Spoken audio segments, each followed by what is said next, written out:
Selamat pagi pemirsa, apa kabar Anda di pagi hari ini? Senang sekali saya Graciela Taime dapat menjumpai Anda dalam Berita Papua. Sejumlah berita menarik dan teraktual telah berhasil dirangkum tim redaksi kami. Berikut 3 berita utamanya hari ini.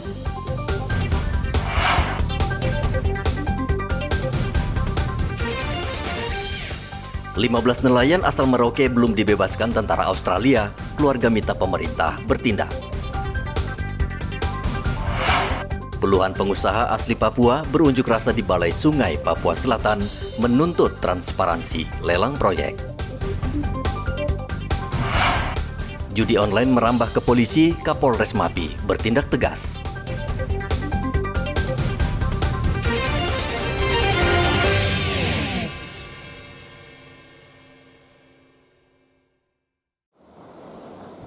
Keluarga nelayan asal Merauke yang tertangkap memasuki perairan Australia meminta pemerintah membebaskan anggota keluarga mereka yang saat ini masih menjalani pemeriksaan di Australia. Mereka sangat sedih karena diliputi ketidakpastian tentang nasib anggota keluarga mereka. Perkampungan nelayan di Kampung Tengah terlihat sepi setelah warga mendapat informasi rekan mereka tertangkap. Sebagian besar nelayan yang tertangkap berasal dari kampung ini. Milda, istri salah satu nelayan yang tertangkap, mengaku cemas setelah menerima kabar suaminya, Rudi, nahkoda kapal motor Nurlela 5, tertangkap. Ia berharap pemerintah membantu memulangkan dia. Ini ibu sudah nggak pernah komunikasi dengan suami? Belum. Dari kapan nggak komunikasinya? Tidak pernah komunikasi, cuma dengar kabar aja. Oh, dari berangkat? Dari ketangkap itu belum pernah. Berangkatnya tanggal berapa Ibu keluar? Dari sini? Berangkatnya dari sini sudah sebulan lebih. Sebulan lebih ya? Sebulan lebih. Oh. Jadi ketangkapnya itu 1 hari habis lebaran. Oh gitu, baru tanggal 18. Saya ingin dipulangkan aja semua Dekon dengan ABK dengan selamat sampai di rumah. Ya. Saya harap semoga cepat pulang dan pemerintah bantu ya. Ini suaminya ibu sejak kapan jadi ABK ini? Kalau dari Cape itu sudah lama. Sebelumnya, 4 kapal nelayan Merauke tertangkap karena memasuki perairan Australia. 1 ditenggelamkan dan 1 lagi dibebaskan karena tidak menggunakan jaring ikan hiu. Sementara 2 kapal nelayan lainnya, Putrajaya 3 dan Nurlela 5, dengan jumlah keseluruhan 15 nelayan, masih ditahan pihak berwenang Australia. Tertangkapnya kapal nelayan asal Merauke di Australia bukan pertama kali terjadi. Hampir sepanjang tahun, nelayan asal Merauke kerap memasuki perairan Australia dan Papua New Guinea.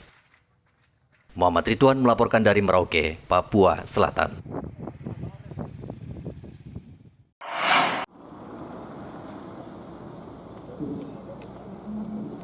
Puluhan warga yang tergabung dalam forum jasa konstruksi orang Papua berunjuk rasa di kantor Balai Sungai wilayah Papua Selatan yang terletak di Jalan Prajurit, Merauke. Mereka menuntut keterbukaan Balai Sungai karena selama ini tertutup terkait lelang proyek, sehingga orang asli Papua terabaikan atau tidak pernah mendapatkan jatah proyek. Mereka menilai kantor balai hanya memilih pengusaha tertentu untuk mengerjakan proyek sehingga merugikan kontraktor yang dikelola orang Papua. Kita bicara tentang keadilan dan kebenaran di atas tanah kita. Kita minta semacam ada edukasi, bahkan regulasi, semacam ada pendidikan untuk kami, supaya kita bisa tumbuh, kontraktor bisa tumbuh secara profesional. Artinya bahwa kontraktor anak Papua ini tidak mendapatkan jatah proyek ini, gitu betul? Iya, tidak profesional, artinya anak Papua ini dididik dengan hal-hal yang tidak profesional. Contoh umpamanya kasus begini. Kita yang kontraktor bayar pajak kepada negara, kami punya asosiasi ada, semua pajak semua kita bayar untuk negara. Kenapa kita tidak ada keberpihakan itu kepada kami? Sedangkan orang-orang yang notabene oknum ASN, oknum ini dikasih. Nah, itu yang kita protes di situ. Ini ada 25 paket semua, ini baru 12 paket. Kita minta transparansi, berpihak kita. 12 paket itu anak Papua dapat ya tidak? Anak Papua tidak jelas ini kita. Kabid Perencanaan Balai Sungai Papua Selatan, Melkior, menerima para pengunjuk rasa dan mengajak dialog. Ia berjanji akan mengecek kebenaran tuduhan tersebut. Lebih baik supaya kita berbicara dengan terbuka lagi. Di sini tentu dugaan-dugaan yang ada, saya mendukung. Bila ada dugaan-dugaan, baik PNS, dugaan baik NRP yang tadi, juga mungkin ada kepolisian, ya. Itu mohon dicari fakta yang sebenarnya. Dan kami sebagai pemerintah tentu pasti menolak. Saya tidak tahu cara pembagian dan lain-lain, saya tidak sejauh itu. Tetapi yang saya tahu tentu ada mekanisme-mekanisme, kebijakan-kebijakan yang dilakukan, yang diambil oleh pembina kami, tentu saya tidak sampai di situ. Setelah mendapat penjelasan, para pengunjuk rasa pulang dan berharap pengurus balai segera menemukan solusi agar pembagian proyek lebih adil dan merata. Muhammad Ridwan melaporkan dari Merauke, Papua Selatan.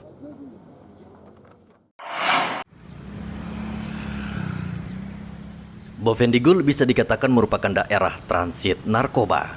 Aparat keamanan kerap menyita barang terlarang ini yang diselundupkan dari Papua New Guinea sebelum dibawa masuk untuk diedarkan di Merauke, Papua Selatan. Polisi dan Satgas TNI yang bertugas di tapal batas kerap melakukan patroli, namun sepertinya sulit mencegah penyelundupan ganja dari Papua New Guinea. AKBP Komang Budiarta Kapolres Bovendigul mengatakan anggotanya menghadapi kendala di lapangan, yakni banyak jalan tikus yang menjadi akses keluar masuk pengedar. Sementara jumlah anggota sangat terbatas sehingga sulit memantau. Kelemahannya itu perbatasannya kan luas, baru akses untuk melakukan patroli lintas batas itu sangat sulit. Mereka lebih jalan tikusnya banyak, jadi kita tutup di sini, muncul di sini. Akhirnya kita menjaring mereka masuk tanah merah dan masuk di Perlu memperketat mungkin Pak, harus masuk pintu-pintu tadi Pak. Kami sudah lakukan itu dengan tim gabungan sama Satgas Pamtas, termasuk juga dari rekan-rekan tim tindak Satgas Bea Cukai. Itu kita sudah laksanakan itu. Nah, kebetulan juga minggu ini mereka masih di lapangan, masih di daerah perbatasan semua. Tidak heran Kejaksaan Negeri Merauke kerap memusnahkan barang bukti ganja karena kasus penyelundupan barang haram ini tergolong tinggi melalui perbatasan Bovendigul, Papua New Guinea. Muhammad Ridwan melaporkan dari Bovendigul, Papua Selatan.